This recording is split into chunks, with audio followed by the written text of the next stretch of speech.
nitrat turşular, rengədən magnezium ala bildik.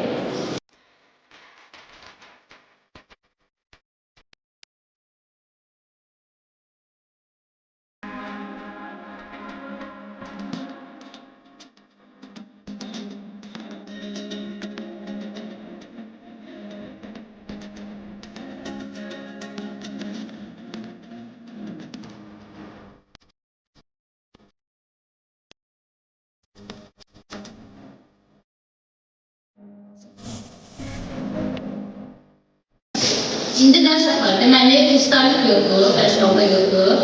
Bu yoldan alüminium reaksiyasına qırılır. Əhməd, alüminiumlu biraz əlavə edək.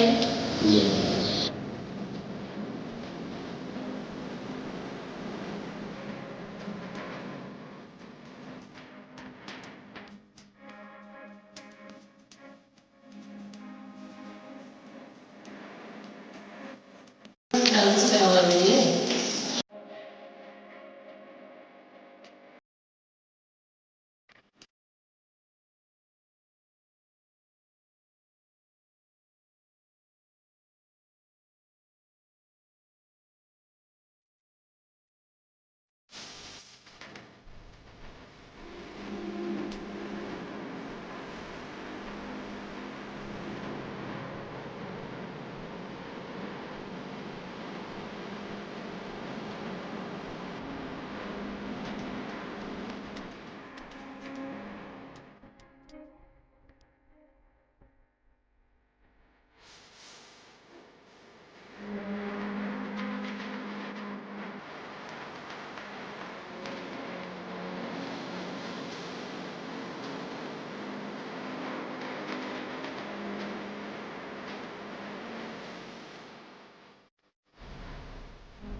İş münasibətimize göre artıklar birbirine bakırlar.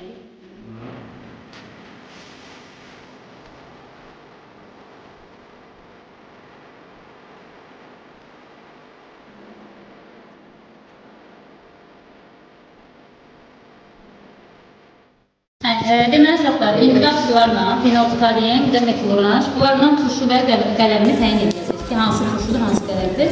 Amma yəni indidən deyək ki, bunlar qələmidir, bunlar da turşulardır, qarışqa turşusudur. Natrium hidroksidir, bu da qarışqa turşusudur.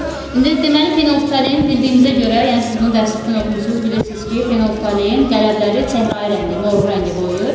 Amma turşularda isə rəngin dəyişmir. Deməli birinci qələmi əlavə edək. Məsələn, bu qələmi biraz əlavə edək.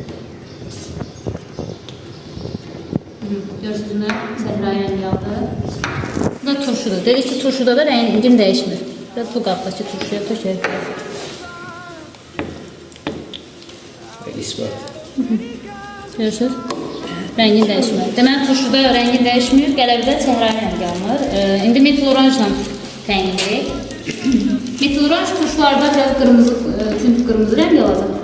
Amma qələmdə elə narıncı rəng. Qələmdə narıncı rəng alır. Sarı.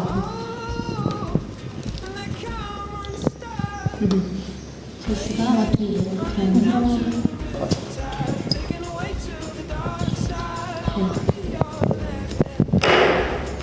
deməli, intiqatla turşuda qələmi təyin edəcəyik. İndi biz deyirik ki, bu turşudur da, düzdür, bura baxın. Turşuda fenolftalein rəngin dəyişmir. İndi bunun içində fenolftalein var. Biz bunu əlavə edək buna.